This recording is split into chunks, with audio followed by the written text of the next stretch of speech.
Huh.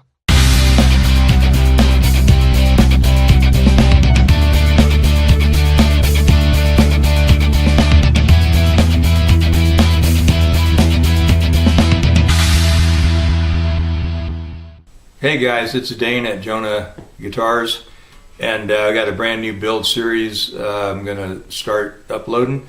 It's about this guy right here, the GECKO, and all of the whole process of building will be covered. It's going to be a very complete series. So I hope you join me, and we'll see you there. This is the first fret right here. So I want to be somewhere just up in this area, not quite halfway between the first fret and the back a little bit maybe. This may or may not be, this isn't necessarily going to be the line I carve to, but just kind of a reference point. This is where the top circle works out to. I should have done this before I put it on in the block here. So anyway, I'm feeling rather spastic, but something along these lines.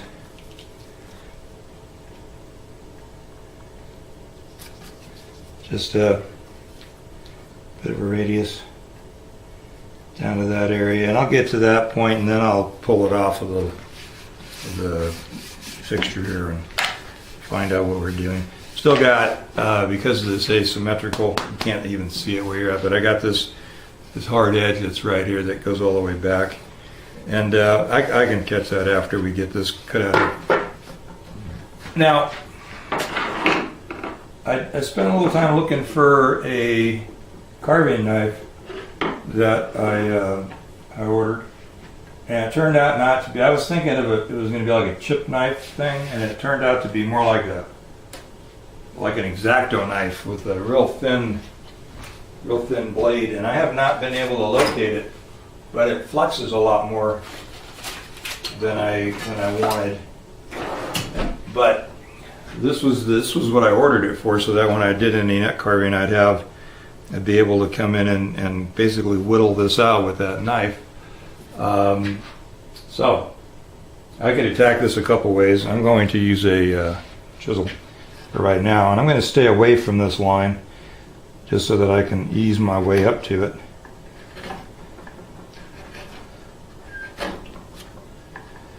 And I've got a ways to go, and we're cutting down out of the grain, not into it, so I don't have to worry about catching anything and having it really, really bite and chip a big chunk out at this point.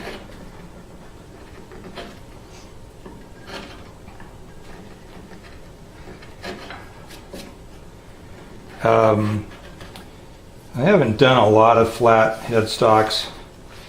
I've done a couple tellies, I shouldn't say, it's 2 or 3. Anyway, and then the guitar that's pictured, the picture I'm using now for the video intros, or the, what do you call those things, the thumbnail when you see them on YouTube, that picture is a guitar. That's the first guitar I built using the Jonah name, and it has a flat headstock on it, and I think that's the only other, besides a Telly style guitar, that I've done flat headstocks on. Just in case you cared. Anyway, what was I going to say about that? What I was going to say was that all of the tilt back type headstocks I've done, I've done volutes. I don't think I've done any. I'm pretty sure I haven't built any that did not have some sort of volute reinforcement right here. I like them for probably at least 3 reasons that I can think of right off the top of my head, and that is I like the reinforcement aspect of it, and I don't typically build with a truss rod access at the headstock because I think that just weakens the whole thing here. I also don't build one piece necks for that same reason. This is a weak spot, whether it's a flat headstock or a tip back. It's a stronger, if you're going to use a single piece of wood here and here, it's stronger to do a scarf joint than just to do a solid piece and cut it all out of a block. You end up with some really weird short grain angle here, and it's all consistent through the wood. So that's why I like to laminate necks. This is a little bit of a rabbit trail here, but I like to laminate the necks because in every piece of wood in this lamination has a different grain orientation. So it's not as likely just to take a shock and split right across. If it's all the same grain orientation, it's more likely to break. So that's why I do laminated necks. And I did do several scarf joints, and there was a lot of discussion and debate about that on the website that I blog on, which is Guitar Attack. If you'd like to check out that forum, it's a very good forum, and on the website itself there's a lot of really good info if you're into building. There's a lot of really great stuff if you're really new at it. Lots of stuff about wiring and just assembly. I think they kind of started out with the idea that they were going to be very supportive of kit builders, and so there's a lot of information about building kit guitars. And check it out, Guitar Attack. Anyway, there was a lot of conversation on that site or forum.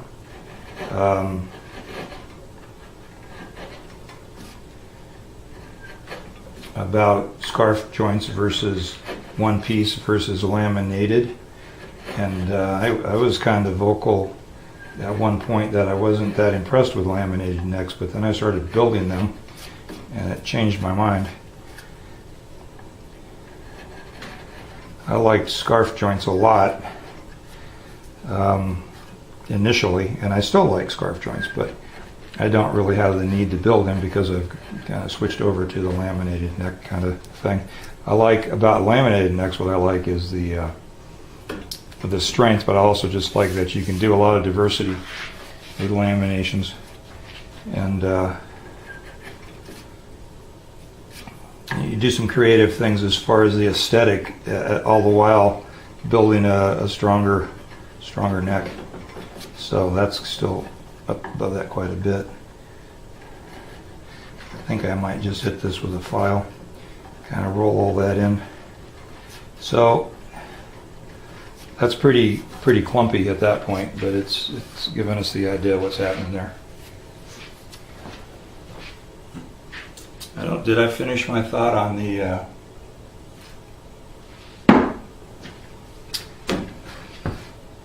laminated necks? Stronger, more aesthetically pleasing, and wasn't there a third thing? Or did I say it already? I guess I did. If I realize what I missed, I'll type it in. I'll make an annotation. All right, so now we're going to go down this side and do the same basic thing. And I realize you can't see that.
about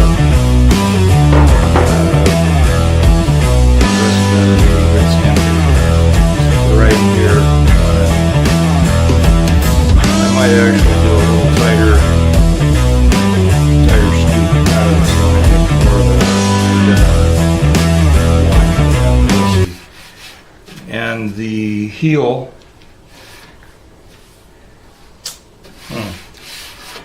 Maybe I'll turn this thing around in order to carve the heel. I always have problems with it being too close to the bench. I'm going to show you the heel here. So what's going on with the heel is this line right here is the guitar body. And right down here and right down here. Now on the treble side of things, which is this edge, the cutaway is going to be coming into this, and it's actually going to be more like up in this area, just so you get an idea of the cutaway where you get up under the neck. The bottom of the guitar, however, will still be coming across here and across here. So obviously I don't want to go past this line, so I'm going to take this thing here and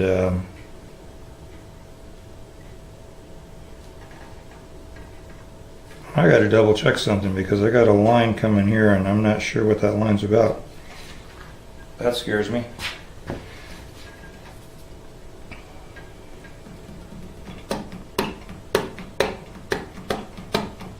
Well, the guitar has to go that way. It's that way and that way, so I just did a line there. I don't know what that line's about. Might have been, oh, it was just this line originally. Okay, I'm being stupid. It was just the bottom cut there. So I'm going to do the same sort of thing that I did on the front, and I'm just going to give myself kind of a scoop up into here. So I'll just kind of cut into that radius, and it's not very dark. All right, I'm going to take this thing out of the clamps for a second and turn it up where I can write on it. And then I'm going to, I think I'm going to flip it end for end so that I have this out on the end where I can actually access it better. Usually I have this whole clamp, I have the whole neck farther out on the board because the tip back headstock thing is keeping me from shoving this all the way out.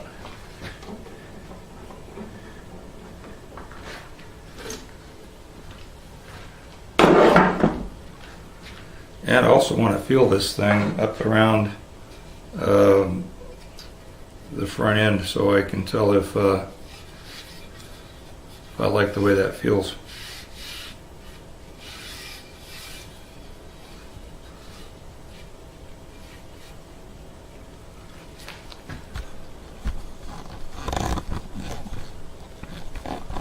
Actually, let's go wider. So,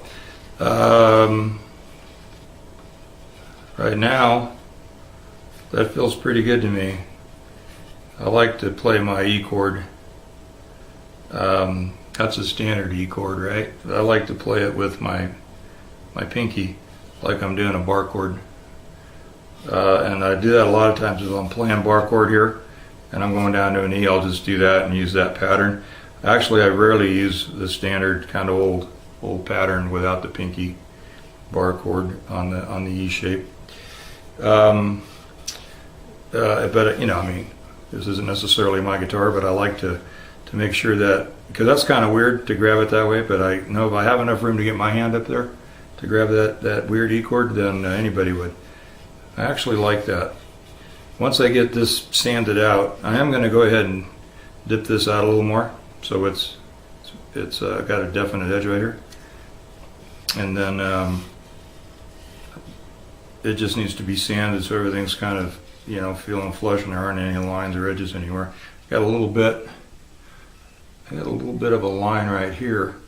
I think it's just a file mark. So, yep, and do that. I'm going to flip this around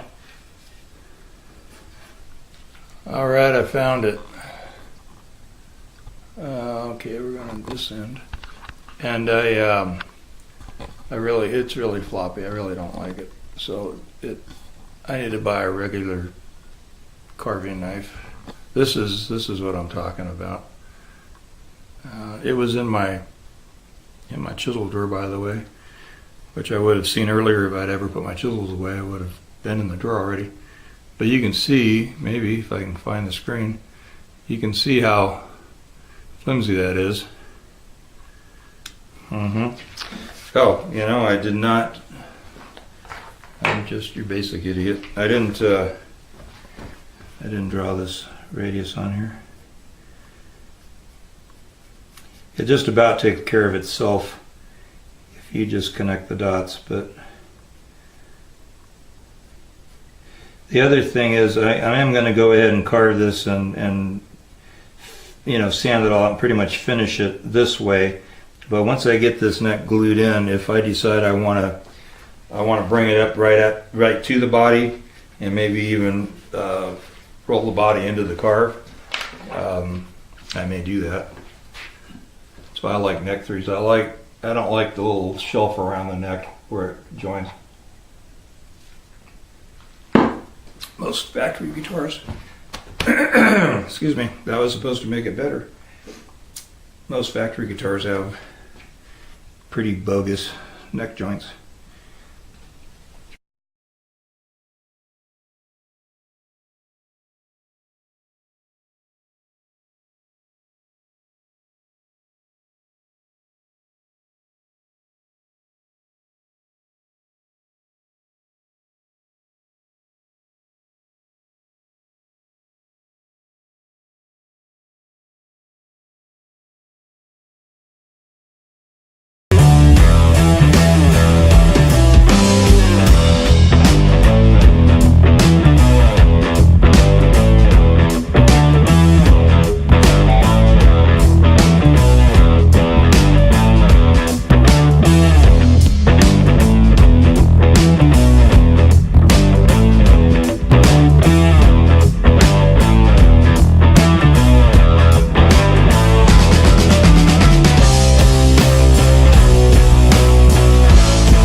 Show you what the regular C-shaped carve. Yeah, it's pretty good. Actually, it'll work up here on the fat end because it's hanging over the block. Down here, I'm not, so it's not going to work so good. But if I had the neck turned around the right way, it would. But I'm going to show you the principle. And so what I've got here is a piece of plumber's sandpaper, and for cleaning copper pipe before you solder it. And I started out using just regular sandpaper. This happens to be the screen. But if you take and do this, it evens out a lot of stuff.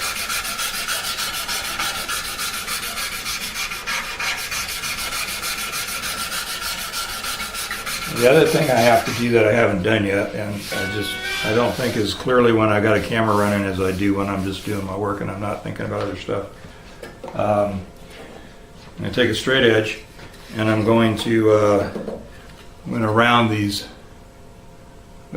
edges up so they'll fit into the the profiles on either end.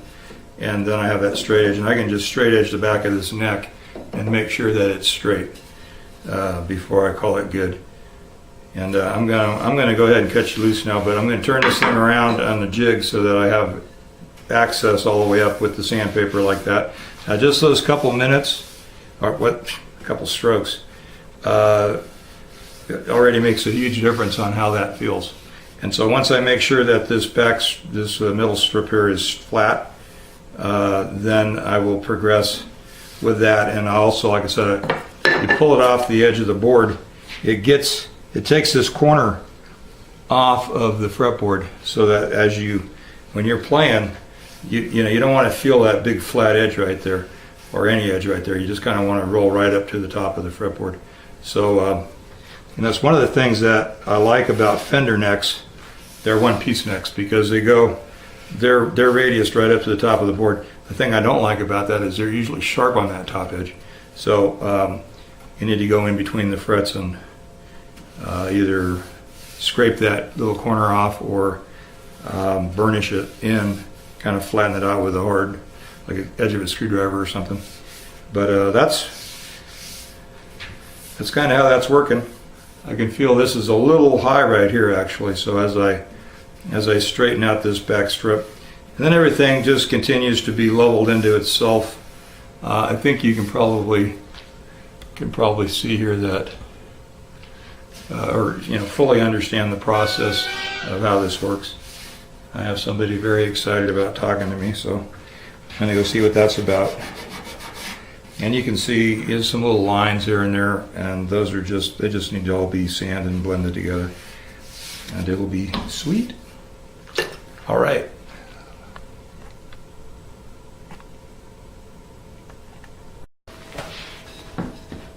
All right, I thought, why not? I finished reading my text and responding, and I ran this through the joiner to make sure that it was straight, and I straightened the back out a little bit so that it wasn't fuzzy and misreading me or misleading me.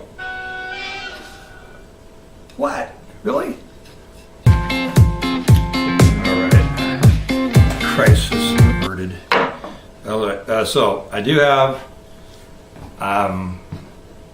Anyway, I wasn't going to say, so I figured, why not? Let's just shoot the whole process, and I'll fast forward if it gets to be too long. I kind of like to do some of this stuff in real time, so you have people have an understanding of what it takes, how long it takes.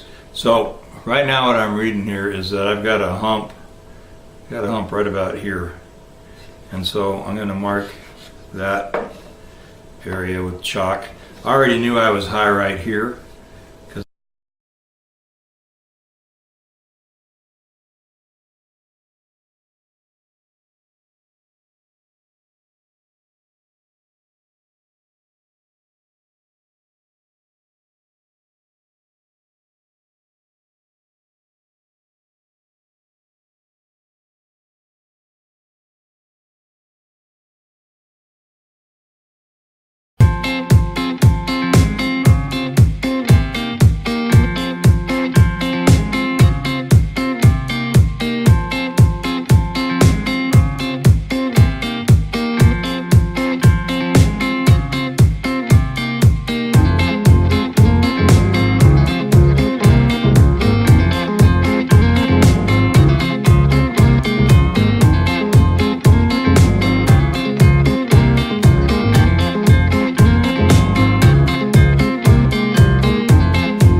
was just trying to get it to where I was actually looking at it in the right angle.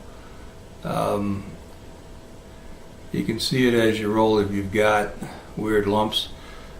The other thing about a laminated neck, which is not what I was trying to remember earlier, is that when you have these lines, you have these laminations in here. It's kind of a cool thing, because as you rotate it, the line gives you an edge with which to compare everything else, and so you can see quite easily if there's something screwy going on. And I don't see anything terrible happening here. It just looks like that what little bit of inconsistencies I have, they're all going to come out when I block sand this thing out. And so yeah, it's looking really pretty decent to me.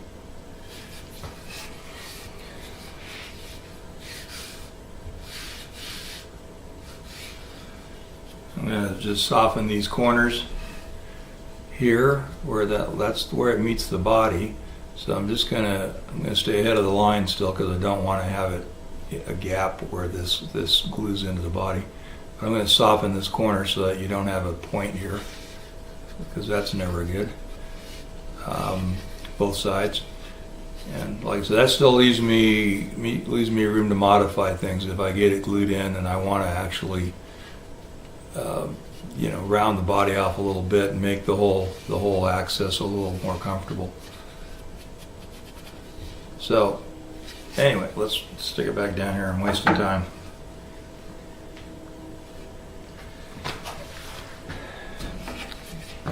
I'm gonna look at how this is stuck together. I may go ahead and pop this thing off of here. Now I glued it so it's not going to be.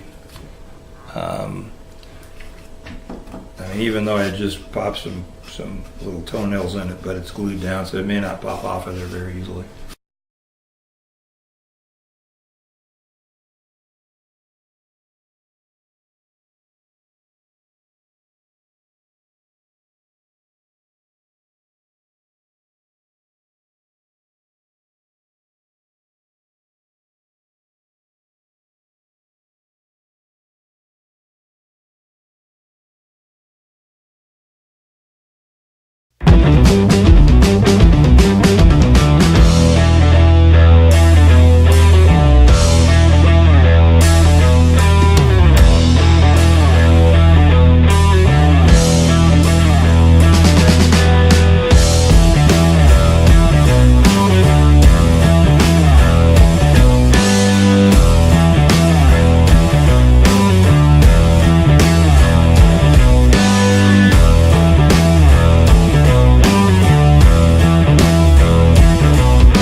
lacquered.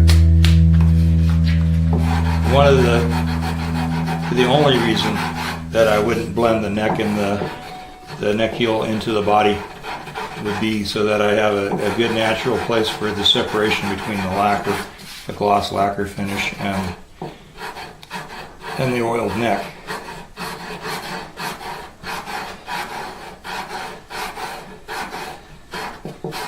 It's kind of tough. It's never looks quite right to me. You have a shiny, you know, you lacquer. It's like having the whole neck lacquered and then sanding out a certain part of it. It's like, where do you draw the line? So that's the options.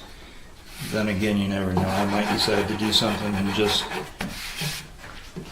tape it off and just sand it all off from there to there, and then oil that part. But that looks pretty good, actually. I'm kind of liking that.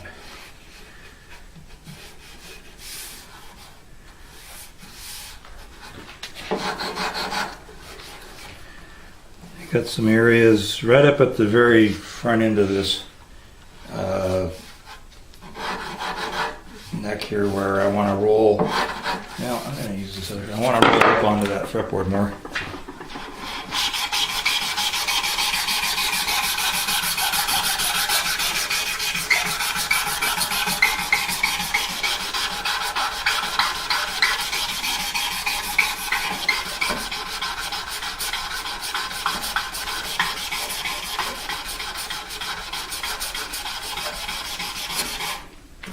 See what that looks like.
So what I'm probably going to do at this point is I'll go back over the whole thing with 80 grit.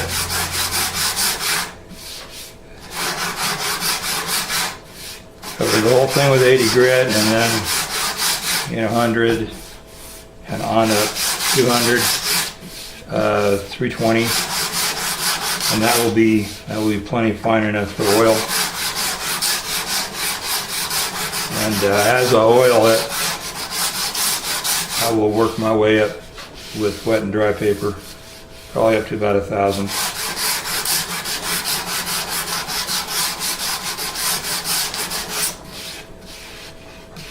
And I oil all my necks now. I haven't lacquered a neck in I don't know how long, just because playing an oiled neck is amazing.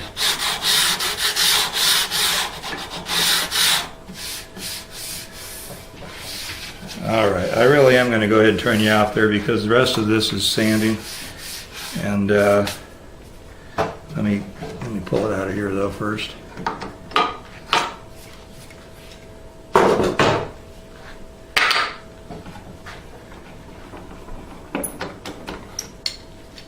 So I think that you saw the entire carve. I don't know if I'm going to fast forward through any of it, so you get the real-time thing. But if I don't, 99 and some other % of you will probably not watch it all anyway. So let me go ahead and back out as far as I can. So I have this piece of tape on here just as for lining my strings up when I was laying out the headstock to make sure that I had good pull, good straight string pull. There is some slash grain in this lacewood. Excuse me, lacewood. So here's just a straight up. You can't really tell what that looks like.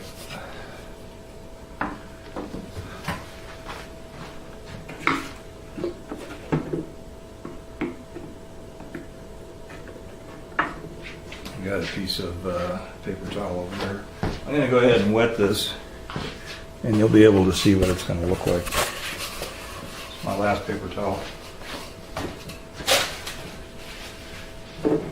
I'm just wet this with naphtha, and it won't stay wet very long. But that's what that's going to look like, oiled. Pretty cool, but you can see the grain in the lacewood there, and then when you get right up into here, it looks like I didn't sand it very well there, and that's really rough. But that's just the way the grain looks when you're seeing it from end grain. Same